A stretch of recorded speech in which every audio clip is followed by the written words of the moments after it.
Okay, mga kapintor, balik na naman tayo mga kapintor. Kanina nagsisiler tayo sa flow, dark flow na kulay ng BMW, rear bumper yan, sa likod ng bumper. Nilagay muna natin sa gilid. Tapos ito yung gawin natin, yung puti naman. Kasi blue, dark blue at saka puti yung ginawa natin ngayon. Dalawang sasakyan, puro rear bumper yung gawa natin ngayong araw na ito mga kapintor. So since raw bumper mga kapintor, una natin gawin, mag-plastic banding tayo. Ito, plastic banding. Pagkatapos ng plastic banding, magsisealer tayo ng puti. Ito, puti. Sealer kasi puti yung kulay, puti yung sealer. Okay. Ayun. So plastic banding at saka sealer lang muna ang gawin natin ngayon. Step 1 mga kapintor. Sundan nyo lang ako mga kapintor. Pagkatapos natin magsisealer at saka plastic banding, lagyan ng plastic banding at saka sealer, tirahin natin yung glow. Kulayan natin ng glow. Ito lang yung rotation nyo. While waiting for dry sa other one, gawin natin yung isa. Yan lang. Tapos, patuloy tayo sa isa, gawin natin yung isa. Ganun lang. Sa isang spray boat, dalawang bumper, kaya. Tatlo, apat. Hanggang apat lang mga kapintor. Kaya natin yan. Sa ngayon, dalawa lang kasi dalawa lang yung ginagawa natin ngayon. So, ito lang muna ipapakita ko sa inyo mga kapintor. Okay mga kapintor, sundan na lang ako. Pasinawi ko po. Alright mga kapintor. Yun. Plastic banding at saka sealer na white gawin natin.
Ayun mga kapintod.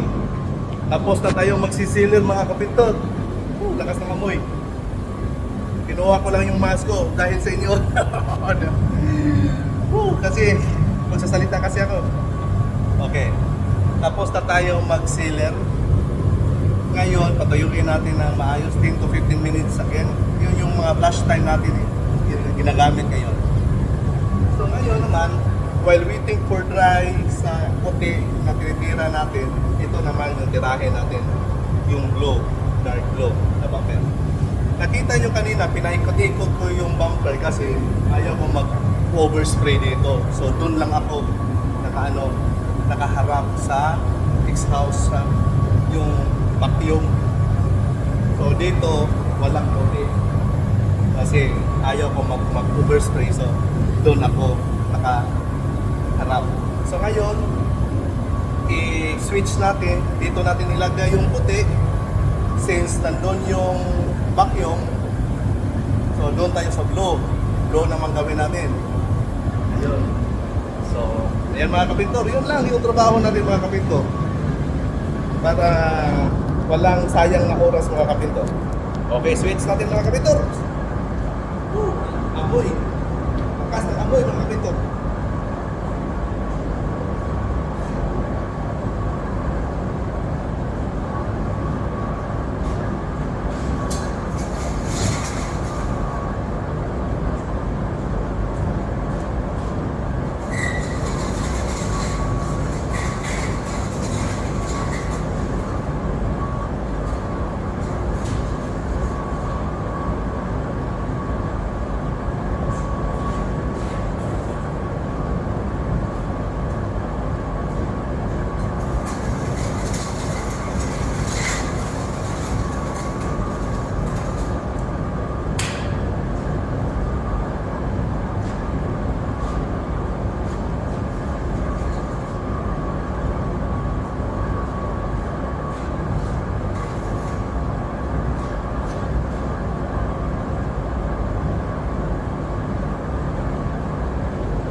Ayun mga kapintor.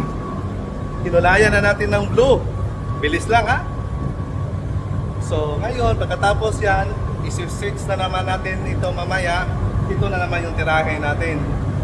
Tapos imamatch natin yung kulay sa blue doon sa sasakyan niya, yung spray out card natin. Pag okay na, ready for clear, ilagay natin sa gilid muna. Tapos dito tayo mag-work sa puti na naman. Imamatch din natin yung kulay sa puti kasi may spray out card tayo. Yan.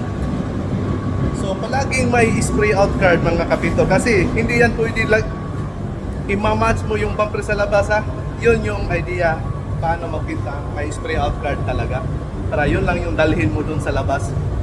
Okay mga kapintor. Next time na naman. Next step. Next step. Hindi pa tayo tapos mga kapintor. Nasa second step pa tayo. Hanggang tatlo ito eh. Hanggang tatlo. 3 step. Oo. Pero since dalawa, yung gawa natin matagal-tagal konti. Pero ganun lang yung steps. Sealer, base coat, yung kulay, tapos yung clear coat. Yan lang yung paano magawa, magpintura ng sasakyan mga kapintor. Okay! Pasinawi ko